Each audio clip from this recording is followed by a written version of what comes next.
Hi guys, Kelly from Out of the Fridge, and I'm here with Jen Bartel. So you've been doing the art in Gem and the Holograms recently. How has that been coming in after Sophie? Yeah, it's been really good. I think the team on Gem is really unified. We have a small team, but everyone works together really well. And Sophie is incredible. They were really big shoes to fill, and I'm kind of thankful that I was only doing 2 issues because it felt. I mean, it's still a big responsibility, but I don't feel like it's like as serious as doing like an entire like full 6-issue arc or something like that. And Sophie was just coming off of Dark Gem, so thankfully like the tone of it changed, and so it was I think it's okay that the artist shifted, but Meredith is taking over now, and Meredith is incredible. So yeah, I feel like I was probably good for like a little transition, but yeah, I'm kind of relieved that Meredith is the one that's going to be kind of taking over. How did you get the job doing the Gem art? Yeah, so this is a funny story. I like, honestly, I'm not really sure. So Kelly, the writer on Gem, I believe just saw my work online, and she sent it over to John Barber, who was the editor at the time, and he kind of contacted me out of the blue, and I had never done comics work before, and I think they thought that I had, because I've done a lot of fan art, and so I think your stuff looks so professional. Well, thank you.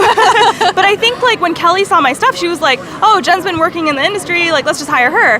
But I'd never done a single like comics cover or like anything. Had you done sequential art? No. Oh goodness. I had 0 experience. And John was like, "Hey, can you do this cover? It's like I need it like like a 48-hour turnaround. Like, can you do it?" And I was like, yes. like deer in the headlights. Yeah.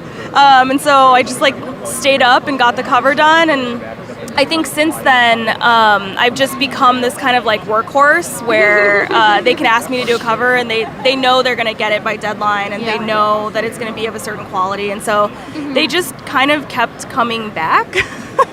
And yeah, so it's been a lot of fun, but to be totally honest, I just sort of fell into it, which I know is kind of an annoying thing to hear in comics.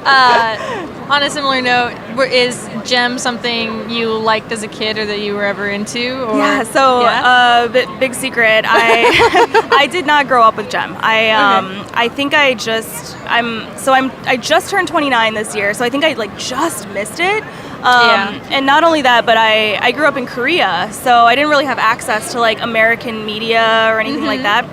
So during that 48-hour period where they asked me to do this cover, I like was frantically trying to like watch all of the Gem cartoon, like because it was on Netflix. So I was like, oh my god, I have to watch this. I don't know what this is. But clearly, I think from like a visual standpoint, like my aesthetic totally makes sense for it, I understand why they would want me. But yeah, I had no like attachment or any understanding of like what the cartoon was. Just like I knew like the vague synopsis, but that was kind of it. So yeah. So in a lot of ways, you sort of got the job through doing fan art. Yeah, I mean, and I think that's pretty common in comics. I feel like, and for most jobs, I feel like in order to get hired for something, you have to show people that you're like capable of doing it, because if you don't have examples in your portfolio, like people aren't gonna just take a chance. And so I feel like by doing a lot of fan art, it was very apparent that I could draw characters and I could, like what my overall style was going to be. And I think like when people hired me, they kind of knew what they were going to be getting, so it was less of a risk. So when people ask me about that, I always just tell them like, you can't wait for people to like pay you to do the thing you want to do. You have to just do it first, and then eventually they will pay you. You know. So yeah. So is most of your art digital? Excuse me. Yes, it is. I do like on some of these pieces, I do like traditional inks, but the colors are always digital. The majority of them, it really comes down to time. If I have a tight deadline, which usually it is, traditional takes a lot longer, and it takes me a lot more time to sort of like plan it out and make sure like my traditional process is very laborious, and so getting that turned around in like a couple of days just isn't possible. But with digital, I have a lot of freedom. So yeah, the majority of it I would say is digital. Yeah. Do you obviously have a lot of fan art? What are sort of your influences from that? I was thinking some like Sailor Moon stuff. And that sort of thing. You know, so it's funny because everyone sort of calls me like evil Lisa Frank. And I don't know why.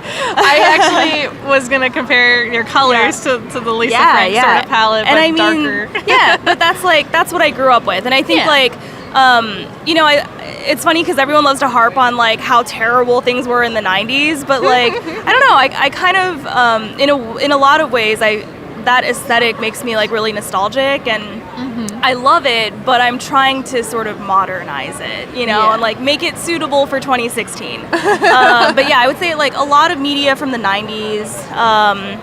Yeah, definitely like.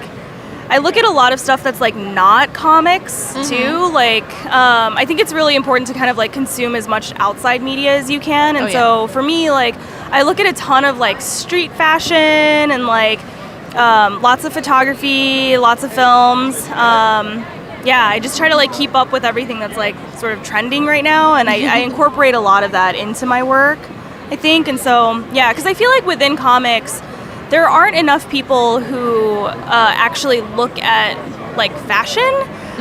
It's becoming increasingly common now, but there was like an entire generation of artists that like never actually thought about like the construction of clothes. Yeah. And so everyone looks like they're just wearing painted on bodysuits. Oh yeah. You know? And I understand it because it's the easier thing to draw when you're drawing like tons and tons and tons of pages, but it helps to look at real life sometimes. So are you still doing some stuff for Gem, or do you have any other upcoming projects you can talk about? Yeah, so I am still going to be the ongoing cover artist on Gem. It's been kind of a crazy long gig because I've been doing covers for Gem since issue 7. And I've done, I think I've done almost like 20 covers now. It's been a long gig. And then I have a couple of pitches in the works that I can't exactly talk about now, but yeah, there's some exciting stuff coming up. Nothing that's been officially announced. So we should just keep an eye out. Awesome. Yeah, for sure. Can you say what company they'll come through? I'm not 100% on that yet. Got either, it. So yeah. So just watch your like Twitter or something maybe. Yeah. I'll definitely be on Gem though. So. Awesome. Cool. Yeah. Well, thank you so much for your time, and have a great rest of your con. Yeah, thanks so much.